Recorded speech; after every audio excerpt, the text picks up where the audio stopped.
dowladda Britain waxay go'aansatay inay dhaqan geliso Sebtembar 2020 waxay ku magacaabaan barashada xiriirka ama calaaqadaha relationship. Sharcigan ayuu wuxuu ku qasbi doonaa ardayda inay bartaan casharada ku saabsan galmada. Waxaa sharcigan lagu bilaabi doonaa dugsiyada hoose iyo kuwa dhexeba. Sharcigan cusub wuxuu ku qasbayaa carruurta da'dooda jirta 4 jirka ilaa 16 jirka inay fadhiistaan fasalada casharada galmada laga bixinayo. Haddaba iskuulada ku yaala England ma ahan kuwa sugaya inta sharciga RSE uu ka dhaqan galayo Sebtembar 2020. Waxay iskuulada qaarkood horay u sii bilaabeen inay ardada baraan waxyaabaha galmada la xiriira. Waa maxay RSE? Muxuuse yahay? RSE macnaheedu waa Relationship Sex Education. Waa manhaj carruurta lagu barayo sida galmada loo sameeyo iyo waxyaabaha galmada ka dhalan kara haddii la sameeyo. Haddaba sharcigan wuxuu aad u quseeyaa waalidiinta carruurtooda ay ku nool yihiin England. Wuxuu sharcigan walwal gelinayaa waalidiinta ay carruurtooda jiraan 4 jirka ilaa 16 jirka ee maskaxdooda lagu kobcinayo waxyaabo lagu sheegay barashada galmada. Iskuulada ku yaala England waxaa lagu amray inay carruurta baraan manhajka cusub oo lagu magacaabo LGBTQ. Haddii aan idiin faahfaahiyo xuruufahaasi waxyaabaha laga soo gaabiyey: lesbian, gay, bisexual, transgender iyo queer. Carruurta waxaa la barayaa oo loo sheegayaa in bii'ada ay la nool yihiin waxyaabaha ay ku dhaqmayaan ama ay dadkaasi yihiin inay tahay wax caadi ah. Tusaale haddii ay arkaan 2 nin oo isqaba ama 2 dumar ah oo isqabta, inaysan ka argagixin oo ay tahay wax iska caadi ah oo nolosha ku dhisan. Sidaasi oo kale, carruurta waxaa la barayaa ama lagu dhiirigelinayaa in ay beddeli karaan jinsigooda.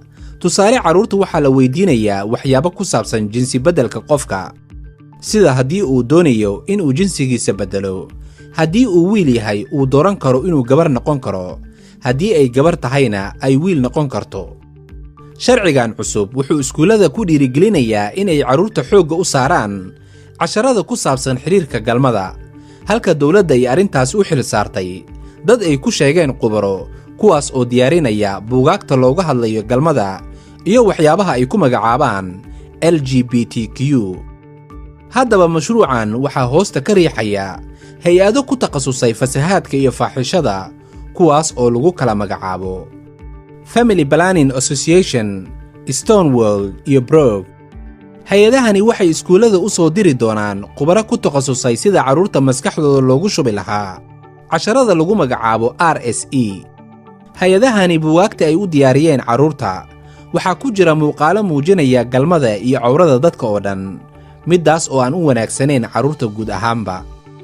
Buugaagta ay kaga hadlayaan galmada waxaa lagu darayaa manaahijta iskuulada ay dowladda gacanta ku hayso. Tusaale, culunta sayniska iyo biologiga waxaa lagu dabaqayaa barashada galmada. Casharada Ingiliishka ay ku bartaan carruurta waxaa iyagana lagu soo dari doonaa sheekooyin carruurta loogu dhiirigelinayo in 2 qofood oo isku jinsi ah in ay wada noolaan karaan ama isguursan karaan.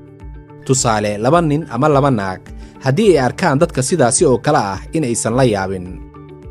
Haddaba mashruucan waxaa gacan weyn ka geysanaysaa hay-adda lagu magacaabo Pearson, middaas oo sannadihii ugu dambaysay dhiirigelin iyo abaabul ku haysay in carruurta la baro waxa lagu magacaabo LGBTQ. Waalidiinta maxay xuquuq u leeyihiin haddaba? Intaan la gaarin Sebtembar 2020, waalidiinta waxay xaq u leeyihiin inay carruurtooda aysan fadhiisan fasalada lagu bixinayo casharada galmada ku saabsan ee loo yaqaan RSE. Laakiin wixii ka dambeeya Sebtembar 2020, waalidiinta awood uma yeelan doonaan inay carruurtooda ka hor istaagaan casharada lagu barayo galmada. Si kastaba ha ahaatee, haddii aad ka mid tahay waalidiinta ay carruurtooda ku nool yihiin England oo ay carruurtaada dhigtaan dugsiyada hoose, waxaad xaq u leedahay in maamulaha iskuulka aad kala hadasho in carruurtaada laga dhaafo casharada sida tooska ah looga hadlayo galmada. Laakiin waxaa muhiim ah inaad ku baraarugsanaato, casharada galmada carruurta lagu barayo ma ahan mid hal maaddo oo keliya ku baxaya, ee waxaa lagu bixinayaa casharada kale oo dhan. Middaas suurtagal kuma noqon doonto inaad carruurta ka hor istaagto inay bartaan waxyaabaha la xiriira galmada. Haddaba maxaa tilaabo ah oo la qaadi karaa? marka ugu horeysa waxa iskuulka ay carruurta ku dhigtaan u qori kartaa warqad.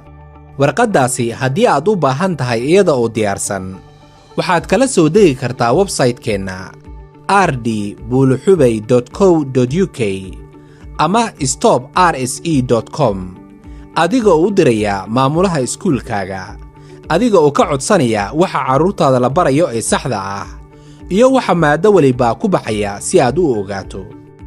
sidaasi oo kale waxaad la xiriiri kartaa MB-ga ama xildhibaanka deegaanka aad degan tahay laga soo doortay, adiga oo warqad u diraya. haddii aad u baahan tahay warqaddaasi oo diyaarsan waxaad kala degi kartaa website-keenna www.rdbuluxubey.co.uk ama stop.rse.com. ogow, qof waliba wixii la raaciyey ayuu mas'uul ka yahay.